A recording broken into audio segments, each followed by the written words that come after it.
Building করে দেয়, টাকা ব্যয়ে পাঠ্যপুস্তক ছাপিয়ে দেয়, টাকা ব্যয় করে শিক্ষক নিয়োগ দেয়। রাষ্ট্রের কি লাভ? ফ্রিতে ডাক্তার ব্যবস্থা করে, ফ্রিতে ইঞ্জিনিয়ার ব্যবস্থা করে, কিছুই করে না।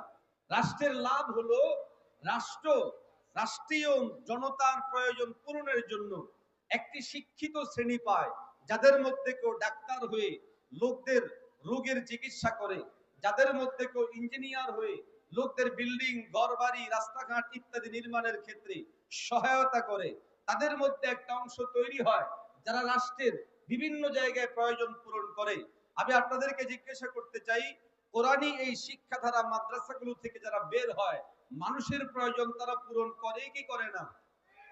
সেই প্রয়োজন কি? সবচেয়ে গুরুত্বপূর্ণ প্রয়োজন দুনিয়াবী প্রয়োজনের পাশাপাশি উখরবী যে প্রয়োজনগুলো আছে, আপনার আমার নিত্য নৈমিত্তিক নামাজ, রোজা, হজ, যাকাত সহ এই প্রয়োজনগুলো তারা পূরণ করেন। এমনকি উম্মার জন্য, জাতির জন্য শ্রেষ্ঠ কিছু সন্তান এই শিক্ষাধারাগুলো উপহার দেয়।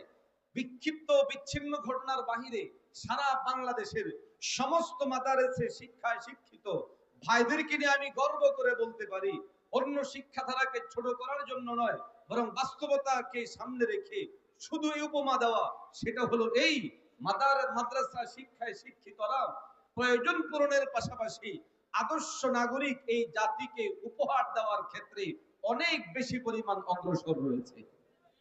অতএব যদি মূল্যায়ন করা হয় যে প্রতিষ্ঠানগুলো কি দেয়, উত্তর হলো এই প্রতিষ্ঠানগুলো ফ্রিতে এই জাতির জন্য শিক্ষিত শ্রেণী দান করে, এই জাতির জন্য শিক্ষিত নাগরিক তৈরি করে, সৎ আমানতদার লোকজন দান করে।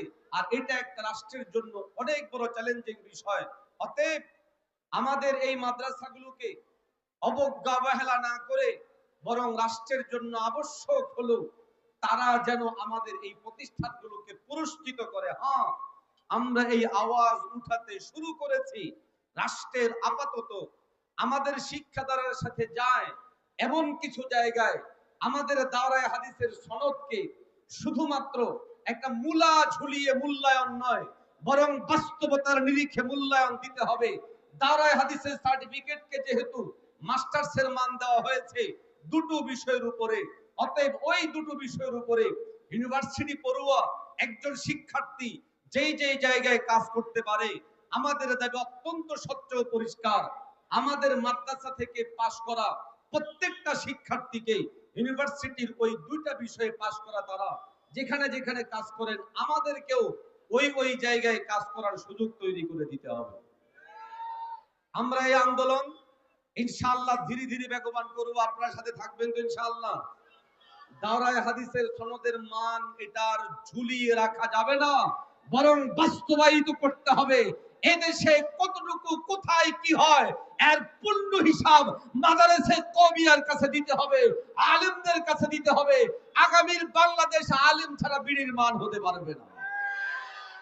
আল্লাহ আমাদের দেশকে কল্যাণ করেন, আমাদের জন্য কল্যাণ করেন, সামগ্রিকভাবে আমাদেরকে সব ধরনের ষড়যন্ত্র থেকে হেফাজত করেন। আমিন। ওয়া আখিরু দাওয়ানা আলহামদুলিল্লাহি রাব্বিল আলামিন। আলহামদুলিল্লাহ।